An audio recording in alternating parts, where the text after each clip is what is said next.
ওরেও বাঁদর, ইন্টারনেটের যুগে তোরা প্রেম করছিস নাকি লাইক কমেন্টের ব্যবসা করছিস? প্রেম করতে গেলে ফোন নয়, আগে মনটা খাঁটি কর। উফ ঠাকুমা, পিউর বার্থডেতে আমি এত দামি গিফট দিলাম, দামি রেস্তোরাঁয় খাওয়ালাম, তাও আমার মেসেজের রিপ্লাই দিতে এত দেরি করে। আমি কি আরো বড় কোনো গিফট দেব? ওরে হাঁদা বোকা, তোরা আজকালকার ছেলেমেয়েরা প্রেম করিস না, একে অপরকে দেমাক দেখাস।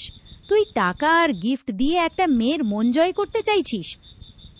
টাকা আর গিফট দিয়ে মন জয় করা যায় না বলছো কি ঠাকুমা? আজকালকার দিনে তো সবাই ওসবই দেখে। তাহলে তুমিই বলো, আমি এখন কি করব? ও তো আমার সাথে ঠিক করে কথাই বলছে না। দূর পাগলা, মেয়েদের মন জয় করতে লাগে সততা, সম্মান আর একটুখানি সময়। সম্মান? কিন্তু ঠাকুমা, আমি তো ওকে সবসময় প্লিজ থ্যাংক ইউ বলি, দামি ব্র্যান্ডের জামা পরে ওর সামনে যাই। আরে ওটা তো বাইরের খোলস রে।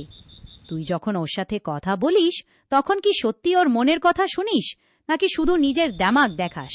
তোর দাদু যখন প্রথম আমার সাথে দেখা করতে এসেছিল, তার পকেটে একটা ভাঙা পয়সাও ছিল না, কিন্তু সে আমার কথা এত মন দিয়ে শুনতো আর আমায় এত সম্মান করত যে আমার মনে হয়েছিল এই লোকটার হাত ধরলে আমি সারা জীবন নিরাপদে থাকব। কিন্তু ঠাকুমা, ও তো সোশ্যাল মিডিয়ায় এত পপুলার, ওর কত ফ্রেন্ডস। আমার ভয় হয় ও যদি আমায় পছন্দ না করে। শোন আকাশ, ফোনের ওই ফিল্টার মারা ছবি আর লাইক দেখে মানুষকে বিচার করিস না। ওসব তো কাঁচের টুকরো, রোদ্দুর পড়লে চকচক করে।